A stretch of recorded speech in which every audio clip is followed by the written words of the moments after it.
Olá, sejam muito bem-vindos! Já parou para pensar que um antepassado, talvez alguém que nem se chegou a conhecer, pode ser a chave para um passaporte que dá acesso a 27 países? Pois é, hoje a gente vai mergulhar fundo em como a cidadania italiana pode ser essa chave. Vamos ver o que é, quem tem direito e o passo a passo completo. Vamos lá! Para muita gente, a resposta é um surpreendente sim. A jornada para uma cidadania europeia pode estar ali, escondida na história da própria família, num sobrenome que um dia atravessou o oceano.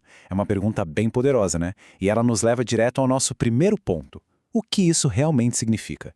Antes de mais nada, a gente precisa entender a base de tudo.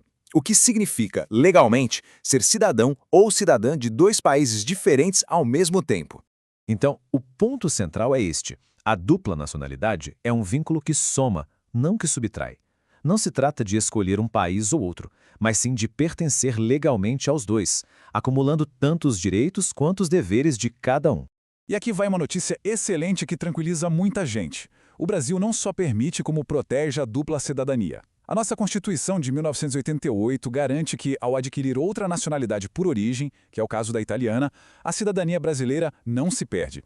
Certo. Agora que a gente já sabe que é possível, a pergunta é: como? Existem diferentes portas de entrada para a cidadania italiana. Vamos conhecer as principais. Bom, este aqui é o caminho mais comum para brasileiros. O famoso jus sanguinis, ou direito de sangue. Agora, o que é realmente incrível aqui é que não há um limite de gerações. É isso mesmo.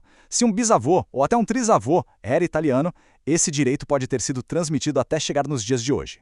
Outra via é a naturalização por tempo de residência. Só que este é um caminho mais longo, que exige morar legalmente na Itália por um período considerável. Para quem é do Brasil, essa exigência, no geral, é de 10 anos.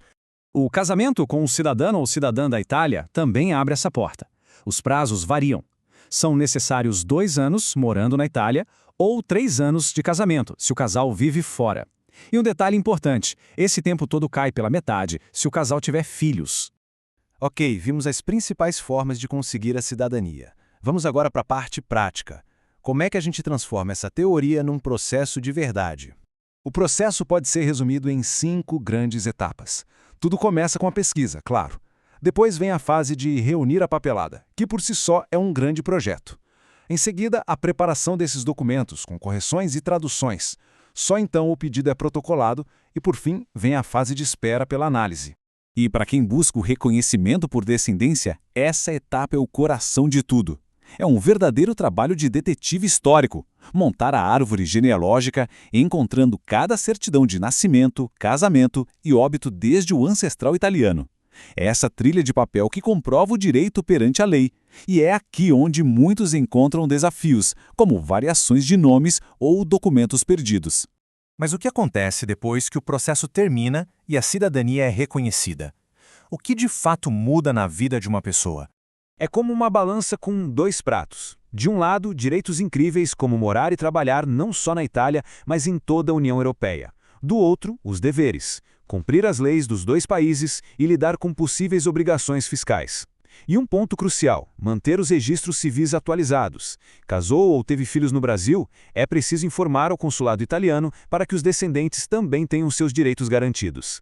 Vamos focar agora no benefício mais impactante, aquele que motiva tanta gente a iniciar essa jornada. O que o passaporte europeu realmente significa em termos de liberdade. E aqui temos alguns fatos interessantes. A procura enorme por parte dos brasileiros não é à toa. A regra de não ter limite de gerações é um grande diferencial. E uma dita prática valiosa. Muitas vezes, conduzir o processo diretamente na Itália pode acelerar bastante o reconhecimento, em comparação com as longas filas de espera nos consulados aqui no Brasil.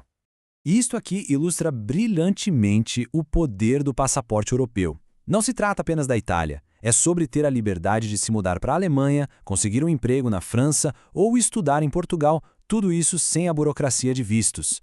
É a porta de entrada para um continente inteiro. E isso nos deixa com uma pergunta para refletir. Para quem conquista essa cidadania, um mundo de possibilidades se abre. A questão deixa de ser se e passa a ser para onde. Qual seria o próximo capítulo dessa história?